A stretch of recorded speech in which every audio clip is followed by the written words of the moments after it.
Guys, what's going on? I hope you guys are well. I hope you guys are staying safe. I hope everything's good wherever you are. So guys, I promised to do a keys to victory for Dmitry Bivol and Canelo Alvarez. So firstly, I'm going to do Dmitry Bivol and give you the keys to victory and how Dmitry Bivol wins this fight. So we know about Canelo Alvarez. We've seen him fight for so many years. Canelo Alvarez is he's a very versatile boxer. You know, he can box, he can brawl, he's also he's very good pressure fighter now as well. What does Dmitry Bivol have to do? In my opinion, Dmitry Bivol, firstly, in the first round, has to come out and land something significant on Canelo Alvarez. Why do I say this? Why does he need to do this?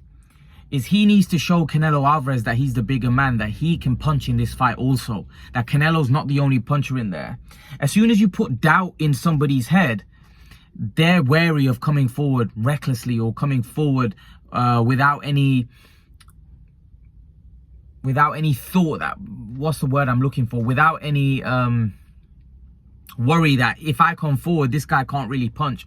He lands something significant that'll put doubts, and Canelo will be more wary of coming forward aggressively, because he knows, whoa, if this guy lands, it could do some serious damage. So that I feel he'll have to do early to gain that respect from Canelo Alvarez. The other thing that I think he would need to do is Bivol's jab is going to have to be on point. Bivol is going to have to, for me, keep Canelo at bay with the jab. His jab is going to have to be short, snappy, and in Canelo's face, right, to keep him at distance, because Bivol needs to use advantages of his natural physical gifts, his height, his reach, his length. He's got to use advantage of that. He's got to take advantage of those attributes that he's got, right? He's naturally very fast as well. Fast of feet, fast of hands. You know, he's got to use those physical gifts and physical attributes that he's got over Canelo in the fight, right? Also, another thing that Canelo does very well is Canelo goes to the body very, very well, right? And I don't care who you are, you can't take many of those shots. What Bivol has to do is, when Canelo gets close, this is something that a lot of fighters previously haven't done, and the reason why they haven't done is because Canelo's very physically strong. What I think Bivol has to do, he has to grab a hold of Canelo. He needs to tie Canelo up. Andre Ward would do that. You have to tie Canelo up. You can't, like, Canelo's going to land body shots, because Canelo Alvarez even lands body shots from distance. He was doing it with Billy Joe. But when Canelo gets close, Canelo really bangs you to the body hard, and he bangs you everywhere. On the arm, we saw what he did to Callum Smith's arm. And that's why I was surprised Callum Smith didn't grab a hold when Canelo got close, because there was time when Canelo was coming close and he was just battering Canelo on the rope. I mean, batting Smith on the ropes. Bivol needs to grab a hold. Bivol can't let Canelo work on the inside. He needs to grab a hold. Now, that's going to come down to whether he's physically strong enough, because if you're not physically strong enough, Canelo will just push you off. If you're physically strong and you can grab a hold, and listen, this isn't allowed. You're not allowed to grab hold, especially if you're doing it for a long periods of time. But it is a tactic. Kell Brook used it perfectly against, I won't say perfectly, because I think he should have had points taken off. But he did it against Sean Porter very effectively. And if the referee doesn't take points off, then, you know, and you can get away with it, why not do it? He needs to do that, because Canelo on the inside is a vicious body puncher. You know, I don't think Bivol can beat Canelo on the inside. Bivol needs to keep this fight long. So as soon as Canelo gets in close, Bivol needs to grab a hold. He needs to grab a hold. Simple as that. The other thing is that I've seen this with a lot of Eastern European fighters. They have a same tempo throughout the rounds, throughout the fight. They almost lack a bit of intensity. They almost lack that oomph in their work. You know, that oomph, you know, that aggression, that intensity. They lack it at times. You know, everything is probably their culture, the way they've been taught, the way they've been schooled in boxing. But sometimes I feel like in a fight with Canelo Alvarez, you might have to do a little bit more. You can't just allow this fight to drift, because you also have to take into account, if you really want to win this fight, that Canelo is the favored fighter here. If the fight's close, he's probably going to get the decision. So Bivol needs to take it out of the judge's hands and make this one-sided. The only way he can do that is by upping the intensity. He can't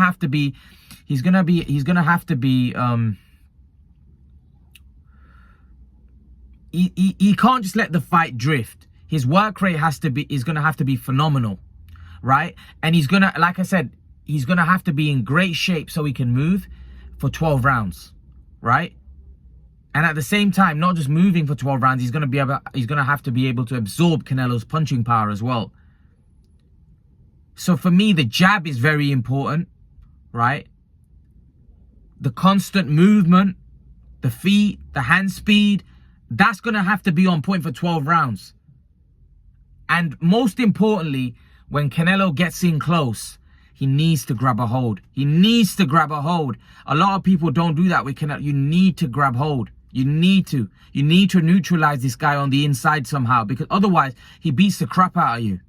You have to neutralize Canelo Alvarez on the inside. Andre Ward would do it, tie him up in a way where Canelo can't get his shots off, because Canelo is very, very good on the inside, you know, and he hurts you with those body shots. And I don't think any boxer can take those brutal body shots to the body from Canelo Alvarez. So this is what I'm trying to say. For me, I feel that Bivol the jab has to be on point. The jab has to keep Canelo at distance with the jab.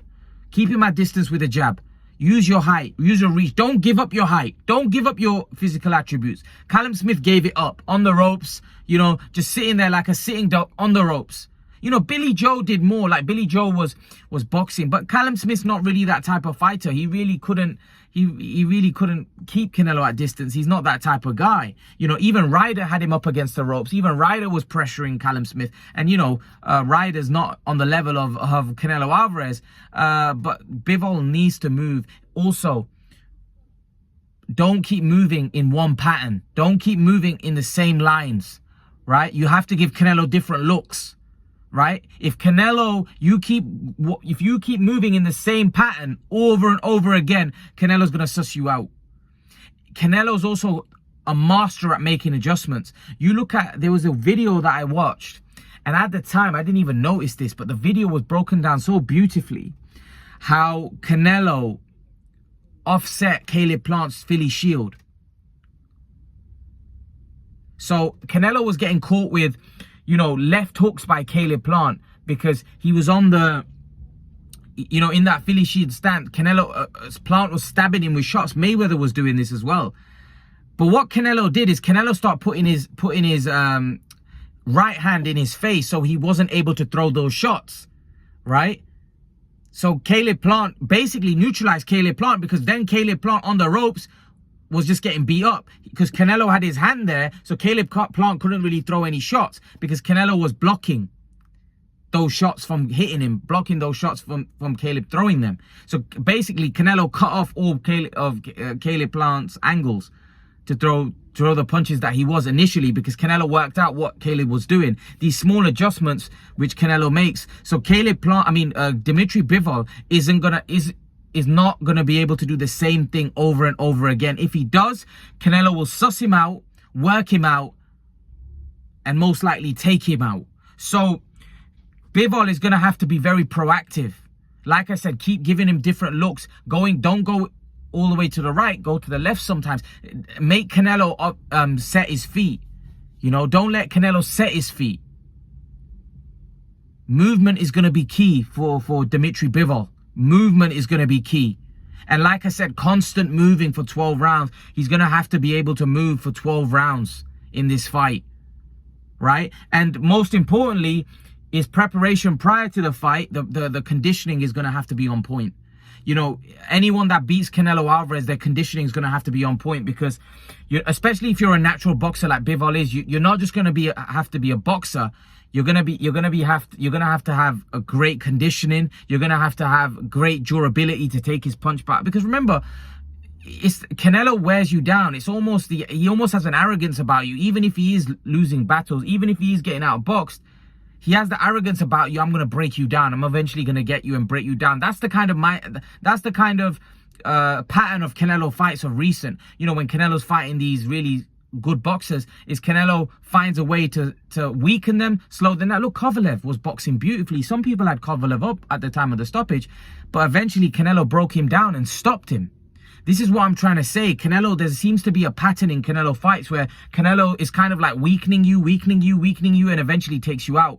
Dmitry Bivol can't afford to get weakened. He will get weakened, everyone, as the fights go on. No one is able to stay from round 1 to round 12 fresh as a daisy. It's impossible. You know, when we're doing physical activity, if we're 40 minutes into the doing our physical activity, we're not going to be as fresh as we were after 1 minute. That's just not, it's not possible. But Bivol is going to have to be effective with his movement, where he's not burning nervous energy and he's not burning energy, because from a physical standpoint, Canelo's style, Bivol has a very energy consuming style, right? He's a mover, he's got fast feet, he moves around. That consumes a lot of energy. That requires a lot of fitness. You know, whereas Canelo, if you're not able to hurt Canelo is actually not working at a very high pace. Canelo is actually working at a pretty low output, you know, low pace. Like he's working at a pace which is comfortable to him. Hence why Canelo don't get tired. You see in the Golovkin fight, Golovkin was able to put Canelo under a lot of pressure, and Golovkin was strong and he was powerful. So Canelo got tired in that fight. You know why he got tired? Because Golovkin was pushing the pace. Golovkin was making Canelo uncomfortable and making Canelo work at a pace he didn't like. So when Canelo's the type of fighter, Canelo likes to take rests, right? And at that time, you'll notice his output is less. But Golovkin, even in those stages, even in those points in the fight where Canelo wanted a rest, Golovkin didn't let him. Hence why Canelo was always under pressure. He was always having to work. If he's not throwing punches, he's having to defend, or he's under a lot of mental stress. See, that's another thing that a lot of fight fans don't take into consideration. And this is what Canelo does effectively. He puts a lot of mental pressure on you. It's not the physical. It's not always all the physical pressure. The physical pressure is immense. It's also the mental pressure that he puts on you, constantly in your face, constantly on top of you. You know, that wears you down, because there's this guy, this huge figure, this man built like a house, almost in front of you, constantly, all the time. It becomes difficult. It's not just a physical, him punching you and hurting you and hitting you to the body and breaking your ribs and breaking your arms. It's the guy that's right in front of you and putting all the mental pressure, and you're like, oh my God, this guy just doesn't go away, you know, and he's hitting you hard, he's hurting you, he's sapping your energy shot by shot. So this is what I'm trying to say. Bivol is going to have to be very smart. The jab, the be able to negate Canelo on the inside, and the constant moving. He's going to have to move constantly, but he's going to have to be effective with his movement. And also, he can't afford for the fight to just drift. You know, his tempo is going to have to be he's going to have to work at a good tempo. You know, don't just allow the fight to, you know, Miranda along, basically. He's going to have to be, his intensity is going to have to be, at a high rate. His work rate is going to have to be at a high rate, because we know that it's going to be difficult for him to win. So he's going to have to be on top of his game, man. He's going to have to be on top of his game. So for me, the jab is important. The movement, the footwork, the hand speed, to be able to negate Canelo on the inside. When Canelo gets on the inside, he's going to have to negate him. And when he sees that Canelo now wants to take a rest, that's when Bivol needs to attack him and look to push Canelo back. See if he can push, that's another thing. He needs to be able to push Canelo back. He's a big guy.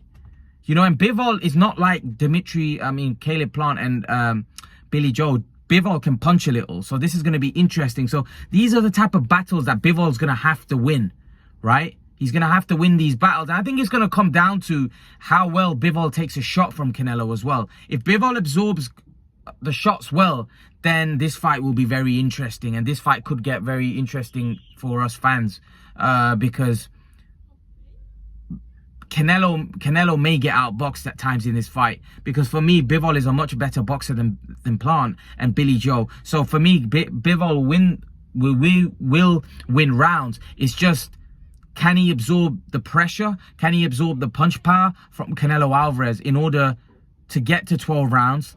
And if he does make it to 12 rounds, has he done has he done enough? Has he done enough over the 12 rounds to win the fight? I've just had a woman smash into my car. I've just had a woman smash right into my car. I hope she's not damaged it. Not. The car never hit it, but she smashed the car, so I hope she's not damaged it. But yeah, yeah. So that's what she's gonna have to do in order to be successful in this fight. Leave your opinions. Let me know what you think. What you think the keys to victory are for Dmitry Bivol. I handed it. For me, it's the jab, the movement, the hand speed, the foot speed. Then be able to negate Canelo on the inside. Not letting the fight drift. Not working at one pace and one intensity. Making sure that he's working at a high pace. And not slowing down as well. But leave your thoughts. Let me know what you think in the comment section below, and I'll see you guys in the next video.